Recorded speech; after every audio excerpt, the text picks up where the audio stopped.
back to my channel. My name is Nondumiso. Thank you for stopping by, and thank you to everyone who have subscribed. If you are new to the channel, welcome, welcome, welcome. Guys, the truth is, being a single parent is not an easy task. No matter how well resourced you can be, it is just not easy. It's emotionally, physically, spiritually draining. It requires you to have some skill set that will work for you and your little family. I know this because I am a mother. I'm a single mother of two beautiful children. I have been raising them mostly alone, but not much with my older daughter. With my older daughter, my mom was very much hands-on. In fact, I literally didn't even raise her. It's my mom who did most of the job, even though I was there full time, but my mom did the most. But with my last born, with my 4-year-old, sure, that's when I actually felt the difficulty and the difficulty of raising a child on your own, because I had to raise her all on my own in a foreign city with no friends, with no family. Practically it was just me and her, and everything revolved around me and her, so you can imagine. But yeah, eventually one finds what works for them. So hey, I will be sharing some difficulties that I faced as a single mom. One of the things that most moms, or that I mostly struggled with as a single parent, is a mom guilt. Sure.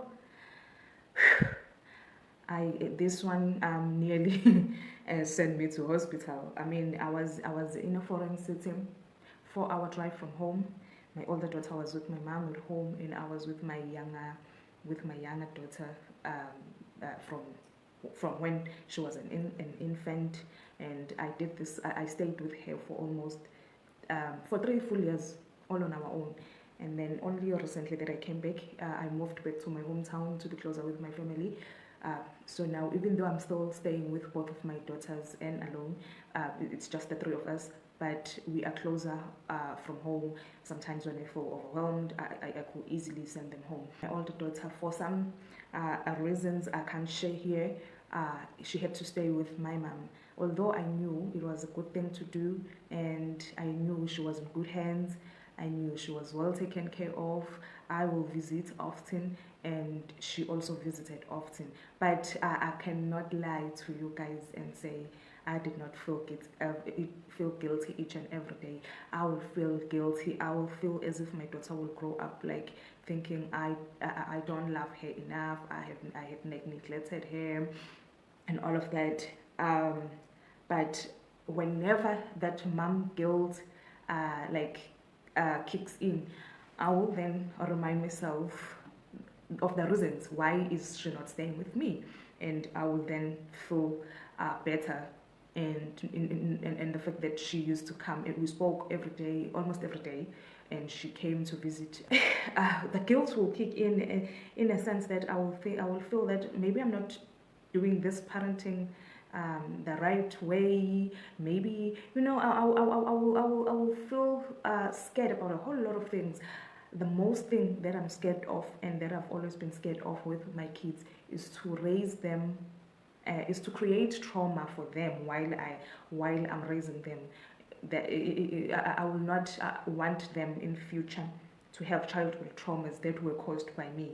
So while I navigate, while I try to be this super mom, but I will feel guilt about certain things. I will feel guilt about disciplining them and whatnot. I know it sounds crazy, but I then have to learn to be kind to myself. As I said, I had to remind me of the reasons why I'm doing such things, because at the end of the day, I needed to raise a responsible human beings. So some tough love here and there could not kill them, but make them responsible and independent people. For literally 3 full years, I had no social life.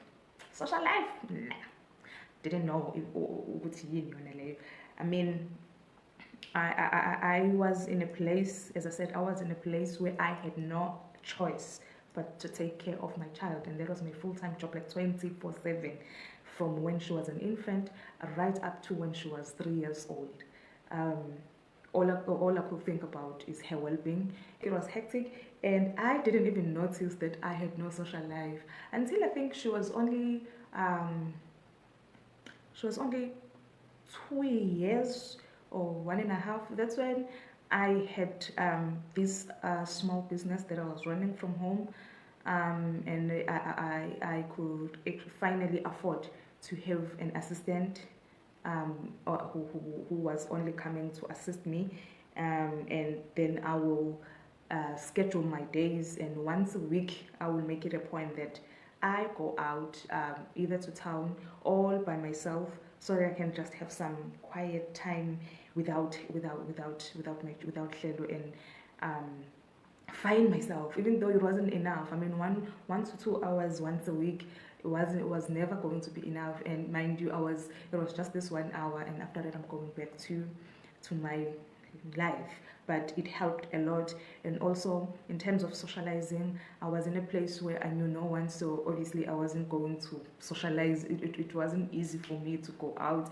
socializing. I had no events to attend, but I started this habit of us, me and Hlelo, every weekend, either Saturday or Sunday, if I'm not tired, we will just go and have some ice cream, go to the mall. I ran a home-based daycare, so Hlelo was attending that daycare. So I mean, we, for both of us, I felt it was too much for us, because we were always within the same space, within the same routine. So every weekend, if we were really not that tired, we will make it a point that we just dress up and go to the mall and have some ice cream, have some coffee, just so we can get out. And eventually I got to join a church, and every Sunday we will go to church.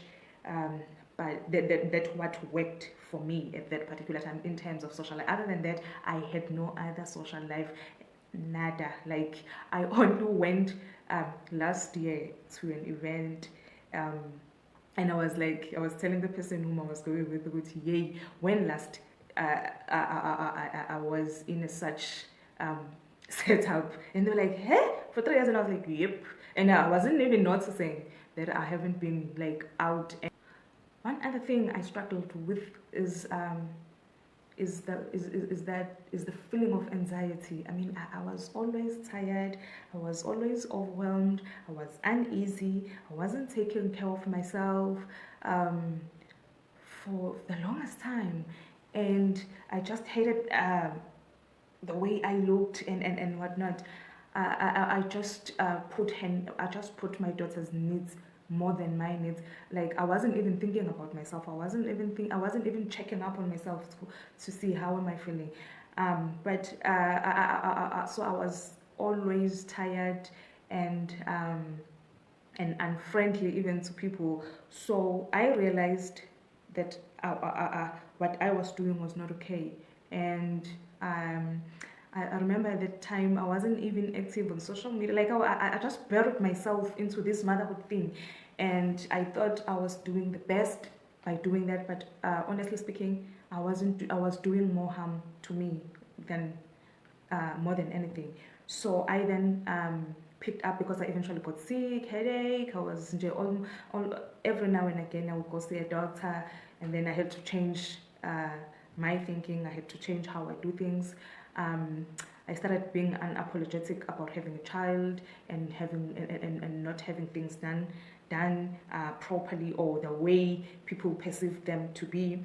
I also had a routine that worked for both of us, that worked for, and that helped me a lot, because having that routine allowed me to have a little bit of time just to sit, relax, and maybe while she's napping or while she's sleeping, or probably I'll wake up earlier than her, and all that. But having a routine helped me a lot. Self-care, what is self-care?